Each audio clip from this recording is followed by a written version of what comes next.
আসসালামু আলাইকুম ওয়া রাহমাতুল্লাহি ওয়া বারাকাতুহু। নাহমাদুহু ওয়া নুসাল্লি আলা রাসূলিহিল কারীম, আম্মা বা'দ। ফাউযু বিল্লাহি মিনাশ শাইতানির রাজীম। বিসমিল্লাহির রহমানির রহিম। মহান আল্লাহ তাআলার প্রশংসা আদায় করছি, যিনি আমাদেরকে আজকের এই জুম্মার নামাজে এখানে বসার তৌফিক দান করেছেন। সবাই আবারও বলি আলহামদুলিল্লাহ। দরুদ ও সালাম প্রেরণ করছি বিশ্ব মানবতার মুক্তির দূত খাতামুল আম্বিয়া সাইয়্যিদুল মুরসালিন নবী পাকের রওজা মুবারকে। সবাই বলি সাল্লাল্লাহু আলাইহি ওয়াসাল্লাম। আমরা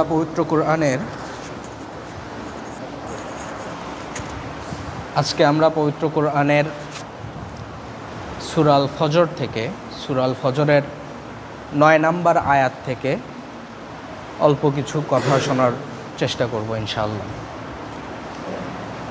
মহান আল্লাহ তাআলা সূরা আল ফজরের 9 নম্বর আয়াতে বলতেছেন, ওয়া সামুদাল্লাযীনা জাবুস সখরা বিল ওয়াদ। আল্লাহ তাআলা বলতেছেন, আল্লাহ তাআলা এর আগে ইরাম এবং আদ জাতির কথা বর্ণনা করেছেন। তারপরে আল্লাহ তাআলা সামুদ জাতির কথা বর্ণনা করছেন। সামুদ জাতি কি? আল্লাহ তাআলা বলতেছেন, ওয়া সামুদাল্লাযীনা জাবুস সখরা বিল ওয়াদ। সামুদ জাতি হচ্ছে এমন একটা জাতি ছিল যারা উপত্যকা পাহাড় কেটে কেটে বাড়ি বানাতো, পাহাড় কাটতো। তো পাহাড় কাটা কয়েক ধরনের হইতে পারে। যেমন পাহাড় যদি মাটির পাহাড় হয় তাহলে ওই পাহাড় কাটা সহজ, আর পাহাড় যদি পাথরের পাহাড় হয় সেই পাহাড় কাটা কঠিন। তো সামুদ জাতি যে পাহাড় কাটছিল সেটা হচ্ছে পাথরের পাহাড়। পাথরের পাহাড় কাটা যাইতে পারে কয়েক রকমভাবে। একটা হচ্ছে পাথরের পাহাড়ে এইরকম শক্ত কিছু দিয়ে করলে দাগ টানা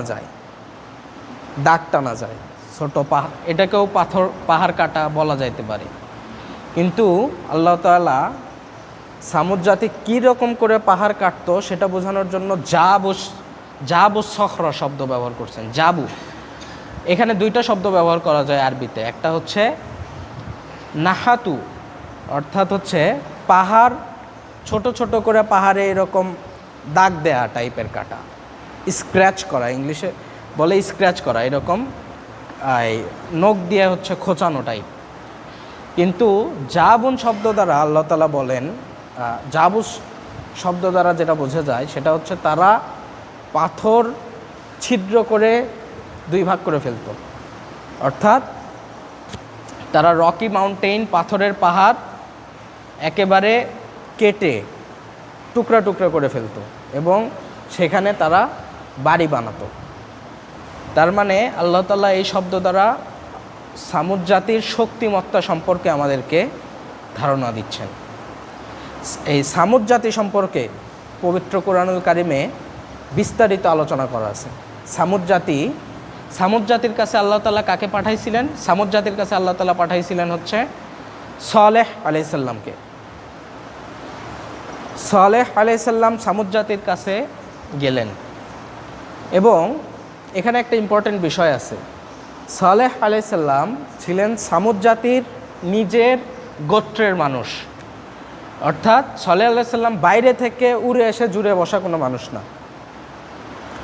অর্থাৎ এইরকম কেউ না যে বাংলাদেশে সৌদি আরব থেকে কেউ এসে ইসলাম প্রচার করতেছে, এমন কেউ না। বরং বাংলাদেশে বাঙালিদের মধ্যে থেকেই একজন বড় মানুষ যেমন দাঁড়ায়, ঠিক ওই রকম সালেহ আলাইহিস সালাম ছিল কি তার নিজের স্বজাতির বংশের মধ্যে দাঁড়ানো একজন নবী।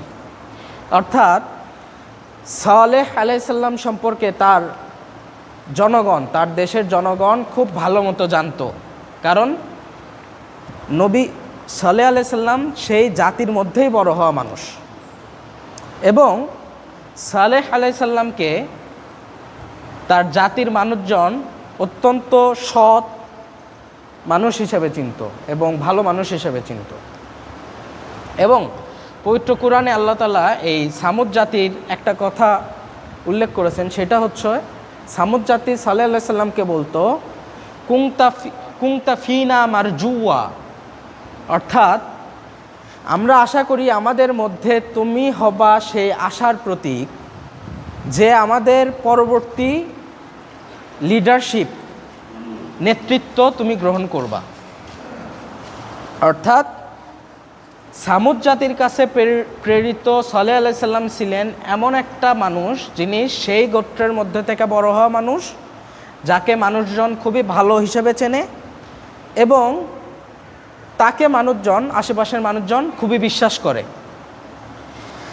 তো আল্লাহ তাআলা এ বিষয় সম্পর্কে পবিত্র কোরআনে বলতেছেন, সূরা আল আরাফের ৭৩ নম্বর আয়াতে আল্লাহ তাআলা বলতেছেন, وإلى ثمود أخاهم صالحا قال يا قوم اعبدوا الله ما لكم من إله غيره। আল্লাহ তাআলা বলতেছেন এই সামুদ জাতির মধ্য থেকে তাদেরই ভাই সলেহ যে বললেন, হে কওম, তোমরা আল্লাহ তাআলার ইবাদত করো, যিনি ছাড়া আর কোনো ইলাহ বা উপাস্য নেই। অর্থাৎ একদিন সালেহ আলাইহিস সালাম ওই সামুদ জাতির সবচেয়ে বড় যে পাহাড়টা আছে সেই পাহাড়ের ওপর উঠে তার জোরে জোরে কথা বলা শুরু করলেন। তো যেহেতু সামুদ জাতিকে সবাই বিশ্বাস করে, ভালোবাসে, তো সবাই বলল যে আচ্ছা সলেহ কি বলে আমরা শুনে আসি। তখন সালেহ আলাইহিস সালাম বললেন যে তোমরা এক আল্লাহ ছাড়া আর কারো ইবাদত করো না। তখন স্থানীয় নেতৃত্বরা হাসাহাসি করলো, হাসাহাসি করে বলল, এই সলেহ কি বলে, সলের ওপর তো আমরা বিশ্বাস করতাম, কুনতা ফিনা মারজুয়া, আমরা তার ব্যাপারে উচ্চ আশা পোষণ করতাম যে সে আমাদের ভবিষ্যৎ লিডারশিপ নেতৃত্ব গ্রহণ করবে। সে সব কি বলে যে আমাদের বাপ দাদার ইবাদত আরাধনার বদলে সে এক আল্লাহর ইবাদত করতে বলে। সাল্লাল্লাহু আলাইহি সাল্লাম আরও বললেন, قد جاءتكم بينة من ربكم هذه ناقة الله لكم آية فذروها تأكل في أرض الله ولا تمسوها بسوء فيأخذكم عذاب أليم। সালেহ আলাইহিস সালাম যখন এইসব কথা বললেন যে এক আল্লাহর ইবাদত করো, তখন তারা সালেহ আলাইহিস সালামকে কী করলো, ওই এলাকার নেতৃত্বরা সালেহ আলাইহিস সালামকে একঘরে করে দিল। এখন কোনো একটা জায়গায় যখন কাউকে একঘরে করে দেওয়া হয় তখন কি করা হয়, অর্থাৎ সালেহ আলাইহিস সালামের সাথে এলাকার কোনো মানুষজন মিশবে না। তো ওই সামুদ গোত্রের মধ্যে দুই ধরনের মানুষ ছিল, একটা হচ্ছে মুস্তাকবিরুন, অহংকারকারী, আরেকটা হচ্ছে মুস্তাদআফুন, অর্থাৎ দুর্বল। তো সালেহ আলাইহিস সালামের কথা দুর্বলরা শুনতো। তখন যেহেতু সালেহ আলাইহিস সালামকে একঘরে করে দেওয়া হয়েছে, দুর্বলরা আর সালেহ আলাইহিস সালামের সাথে কথা শোনার সাহস পায় না। কারণ কি, সালেহ আলাইহিস সালামের কথা শুনলে ওই সোসাইটি থেকে তাকে কি করে দেওয়া হবে, ওই মানুষজনকে আলাদা করে দেওয়া হবে। তখন দুর্বলরা আর সালেহ আলাইহিস সালামের সাথে কথা শুনতো না। সালেহ আলাইহিস সালাম যে বাজার দিয়ে যাইতো, সেই বাজার থেকে সালেহ আলাইহিস সালামকে দেখে তারা সরে যাইতো। দুর্বলরা সরে যাওয়ার পর সালেহ আলাইহিস সালামের কাছে এলাকার ছোট বাচ্চা কাচ্চারা কথা শুনতো, কারণ বাচ্চা কাচ্চারা জানে যে এই মানুষ ভালো। তখন বাচ্চা কাচ্চাদেরকেও, যখন কোনো বাচ্চা কাচ্চা যাইতো, আশেপাশের মানুষজন বলতো, এই তোমার বাচ্চা কিন্তু সলের কাছে যায়, তোমরা হচ্ছে তোমার বাচ্চাকে দূরে রাখো, ঘরে রাখো। অর্থাৎ সালেহ আলাইহিস সালাম একেবারে কোয়ারেন্টাইনড, একেবারে আইসোলেটেড।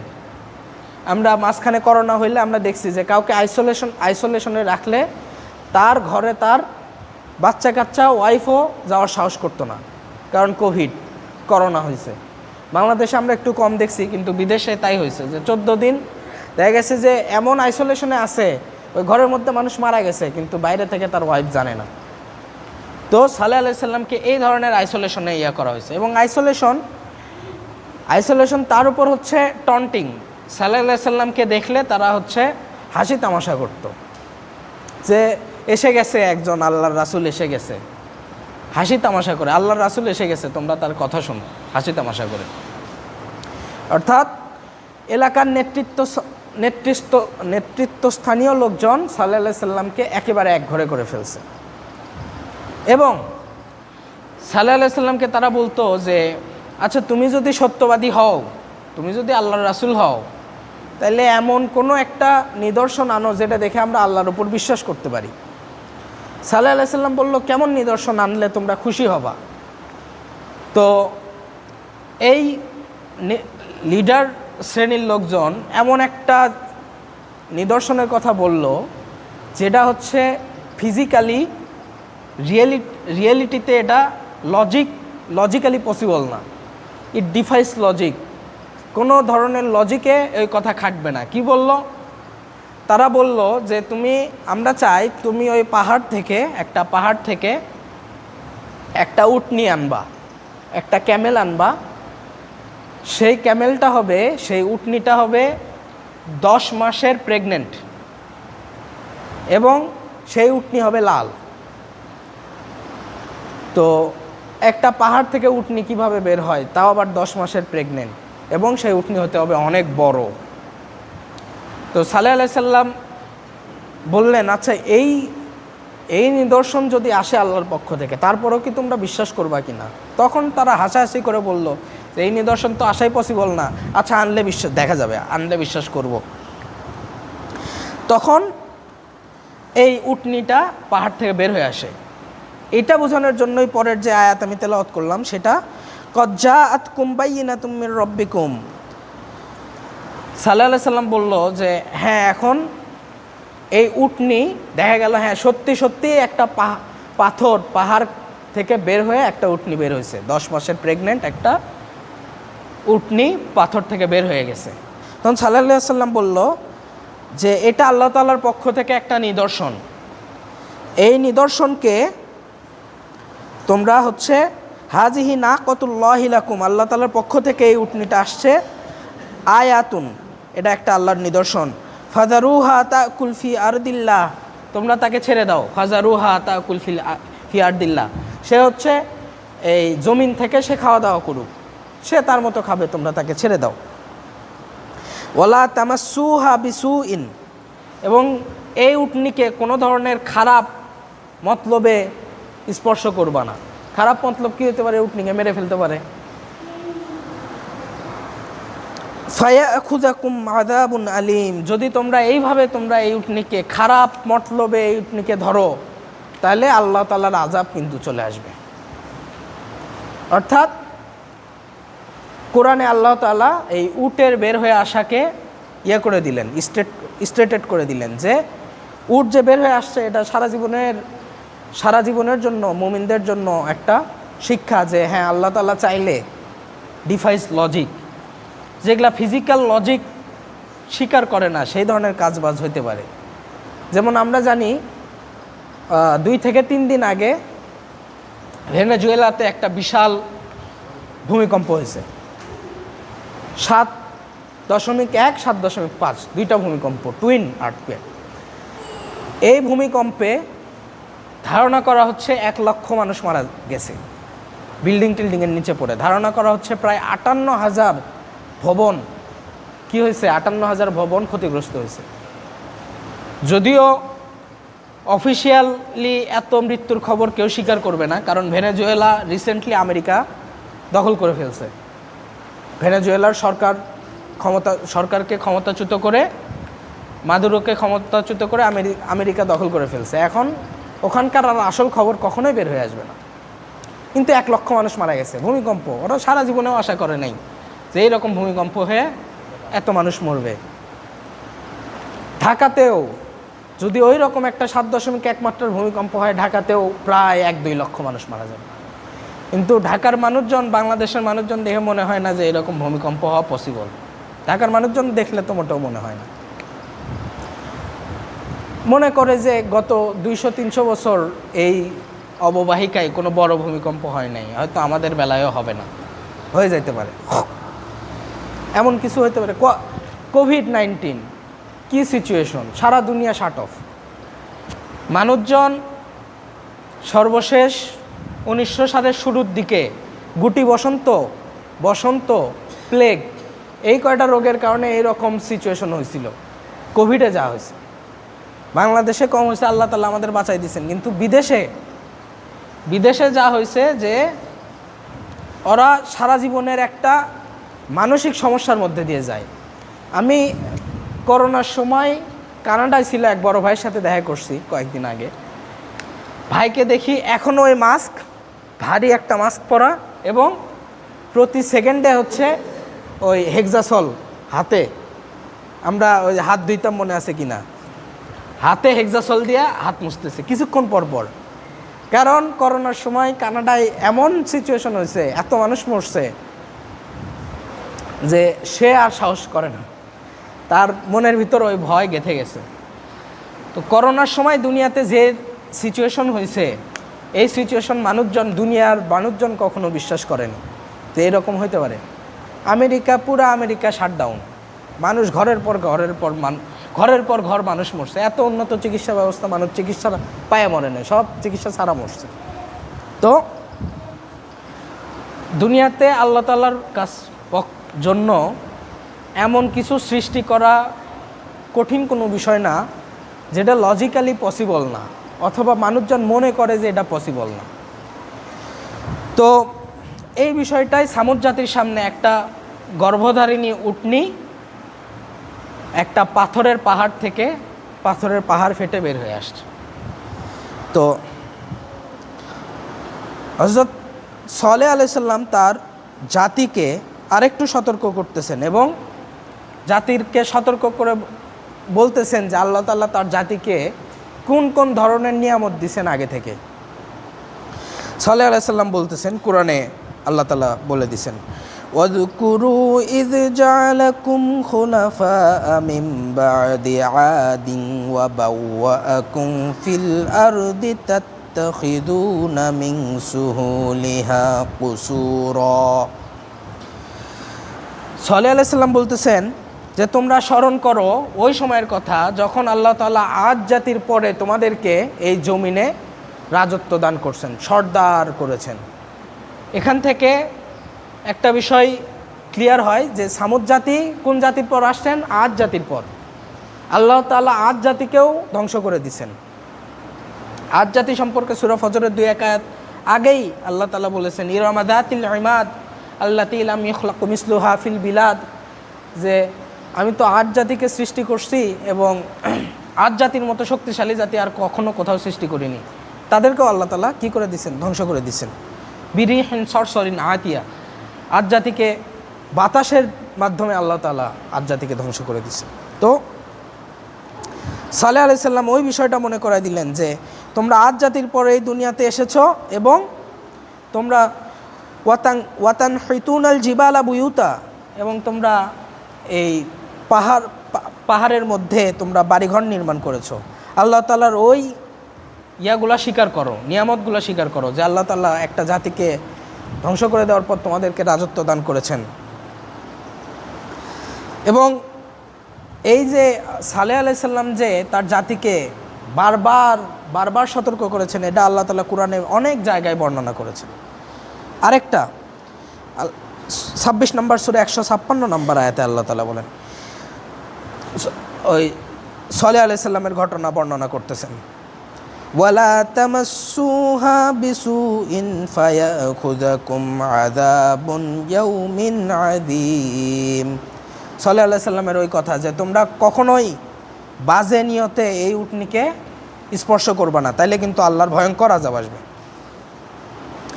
কিন্তু যেটা হয় আসলে আল্লাহ তাআলার সতর্কবাণী আসার পরও যে সবাই তাকে মানবে এরকম কোনো গ্যারান্টি নাই। যা হওয়ার তাই হলো, সেটা হলো কাযযাবাত সামুদু বিতাগওয়াহা, অর্থাৎ সামুদ জাতি আল্লাহ তাআলার এই ইয়াকে অস্বীকার করে বসলো, অবাধ্যতা করে বসলো। এবং আল্লাহ তাআলা বলতেছে, ইযিম বাআসাত আশকাহা, এবং সামুদ জাতির মধ্যে সবচাইতে যে খারাপ লোক সে সতর্ক হয়ে উঠল, তৎপর হয়ে উঠল। খারাপ লোক কখন তৎপর হয়ে ওঠে? যখন সে কোনো খারাপ কাজ করবে। বিভিন্ন বর্ণনায় পাওয়া যায় এই খারাপ লোকের নাম ছিল হচ্ছে কুদার বিন সালিফ। কুদার বিন সালিফ সে ওই সামুদ গোত্রের মধ্যে সবচেয়ে শক্তিশালী, সবচেয়ে অহংকারী, সবচেয়ে ঔদ্ধত্যপূর্ণ লোক। সে সহ তার 9 জন সাথী ছিল। তারা কি করছে, তারা হচ্ছে এখন এই উটনিকে হত্যা করবে। যে সামুদের এই উটনি, বিশাল উটনি, তারা করলো যে এই উটনি যদি আমরা মারতে পারি তাহলে এই উটনির গোস্ত আমরা খাইতে পারবো। এই উটনির গোস্ত দিয়ে পুরো সামুদ গোত্র, পুরো সামুদ জাতিকে খাওয়ানো পসিবল। আল্লাহর নিদর্শন উটনি, অনেক বড় উটনি। এবং এই উটনি সম্পর্কে কোরআনে আছে, ফাকালা লাহুম রাসূলুল্লাহি নাকাতাল্লাহি ওয়া সুকিয়াহা। এই উটনি সাল্লাল্লাহু আলাইহি সাল্লাম বলল, এই উটনি এবং এই উটনির পানি পান সম্পর্কে তোমরা সতর্ক হও। অর্থাৎ বিশাল বড় উট, এই উট তো পানি খাইতো অনেক, তো এই উট হচ্ছে পানি খাইতো। অর্থাৎ সপ্তাহে একদিন সামুদ গোত্রের যে পানির ফোয়ারাগুলো ছিল সেই পানির ফোয়ারা থেকে এই উট পানি খাইতো একদিন, এবং বাকি সব দিন সামুদ গোত্ররা খাইতো। এবং এই পানি খাওয়ার কারণে একদিন যে ওরা পানি পায় না, এই জন্য সামুদ গোত্রের এই লোকজন, খারাপ লোকজন বলল যে এই উটের কারণে তো আমরা শুকনাই মরে যাব, ড্রাই আউট হয়ে যাব, আমরা তো পানি পাবো না। কিন্তু আল্লাহ তাআলার সৃষ্টি, আল্লাহ কিন্তু পরীক্ষা নিচ্ছেন। এই উট পানি খাইতো একদিন, কিন্তু ওই একদিনের ওই পানির ইয়াতে এই পরিমাণ দুধ দিত যে দুধ দিয়ে হচ্ছে পুরো সামুদ গোত্রের খাবার, একদিনের খাবার কমপ্লিট হয়ে যাইত। অর্থাৎ উট একদিন পানি খাইতো, সেটা উট রিটার্ন করে দিত দুধ দিয়ে। কিন্তু ওই যে ওই জনগণের মধ্যে সবচেয়ে খারাপ লোক অ্যাক্টিভ হয়ে গেছে যে মারবে এবং গোশত খাবে, উটটা মারবে এবং গোশত খাবে। তো তারা কি করলো, ফাকাযযাবুহু ফাআকরুহা ফাদামদামা আলাইহিম রাব্বুহুম বিযামবিহিম ফাসাওয়াহা। যে তারা কি করলো, ফাকাযযাবুহু, তারা অস্বীকার করলো। আচ্ছা ঠিক আছে, সাল্লাল্লাহু আলাইহি সাল্লাম যে বললো যে তার পানি পান সম্পর্কে কি হও, সতর্ক হও, তারা এটা অস্বীকার করে বসলো এবং তারা এই উটনিকে জবাই করে বসলো। এবং আল্লাহ তাআলা তাদের ওপর কি করলেন, আযাব দিয়ে তাদেরকে ধ্বংস করলেন। এবং আল্লাহ তাআলা ডিটেইলড এই ঘটনা আরও ডিটেইলভাবে বর্ণনা করতেছেন। আল্লাহ তাআলা বলতেছেন, ফাআকরুন নাকাতা ওয়া আতাউ আন আমরি রাব্বিহিম ওয়া ক্বালু ইয়া সালিহ তিনা বিমা তাইদুনা ইন কুনতা মিনাল মুরসালিন। অর্থাৎ আল্লাহ তাআলা আবার এখানে সলের এই গোত্রের লোকজন যা বলছিল সেটা আল্লাহ তাআলা আবার কোরআনে বলে দিলেন। সেটা যে তারা রবের আদেশ করলো, অমান্য করলো, এবং তারা বলল যে সলেহ তুমি যেমনে পারো আযাব নিয়ে আসো। তারা ওই উটনিকেও কি করছে, হত্যা করছে। কুদার বিন সালিফের নেতৃত্বে ওই উটনি হত্যা করে গোস্ত ডিস্ট্রিবিউশন করে ফেলছে, গোস্ত মানে বিলাই ফেলছে জনগণের মধ্যে, এবং বলছে যে তোমরা হচ্ছে আল্লাহর ইয়ান, আল্লাহর আযাব আনো। যখন তারা হচ্ছে উটনিকে হত্যা করলো, তখন আল্লাহ তাআলার পক্ষ থেকে তাদের জন্য আযাবের সুসংবাদ চলে আসলো। আল্লাহ তাআলা বলতেছেন, ফাআকরুহা, যখন এই উটনিকে তারা হত্যা করলো, ফাকালা তামাত্তাউ ফি দারিকুম সালাসাতা আইয়াম। তখন সাল্লাল্লাহু আলাইহি সাল্লাম বলল যে আচ্ছা তোমরা তাহলে তোমাদের বাড়িতে 3 দিন থাকো, অর্থাৎ 3 দিন পর আযাব আসবে। যালিকা ওয়া'দুন গায়রু মাকযুব, এটা আল্লাহ তাআলার ওয়াদা এবং এটা মিথ্যা হবে না। তো এরপরে আল্লাহ তাআলা এই যে এতগুলা নিদর্শন আসলো, সাল্লাল্লাহু আলাইহি সাল্লামের উটনিকে তারা হত্যা করলো, আযাবের যখন খবর এসে গেল, কিছু মানুষ সাল্লাল্লাহু আলাইহি সাল্লামের ওপর কী করলো, ঈমান নিয়ে আসলো। তাদের বিষয়ে আল্লাহ তাআলা বলতেছেন, ফালাম্মা জাআ আমরুনা নাজ্জাইনা সালিহান ওয়াল্লাযীনা আমানু মাআহু বিরাহমাতিম মিন্না। অর্থাৎ যখন আমার আদেশ চলে আসলো, তখন হচ্ছে আমি সলেহ এবং তার উপর যারা ঈমান এনেছে তাদেরকে আমি মুক্তি দিলাম, তার সাথে যারা থেকেছিল তাদেরকে মুক্তি দিলাম।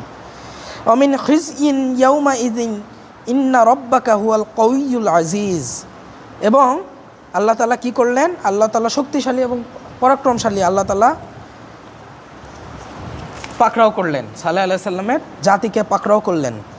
কিভাবে পাকড়াও করলেন? এই পাকড়াওয়ের আগে 3 দিন সময় সালেহ আলাইহিস সালামের জাতিকে দেওয়া হয়েছিল।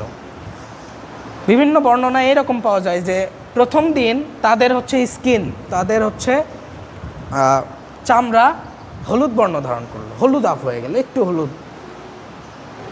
তখন মানুষজন একটু ভয় পাওয়া শুরু করলো।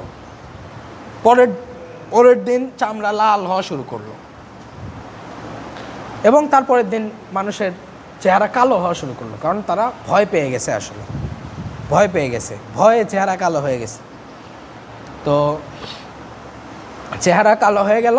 তারপরও ওই সামুদ গোত্র আল্লাহর উপর ঈমান আনলো না। তারা বলল যে এটা এমনি হয়েছে, সালের দ্বারা কিছু হয় নাই। এবং এই যে কুদার বিন সালিফ, এই যারা হচ্ছে উটনিকে হত্যা করছিল 9 জন, ওরা বলল যে আচ্ছা যদি আমরা মরি, আল্লাহর আযাব যদি আসেই, তাহলে সালে কেন বেঁচে থাকবে, আমরা সালেহকেও মেরে ফেলব।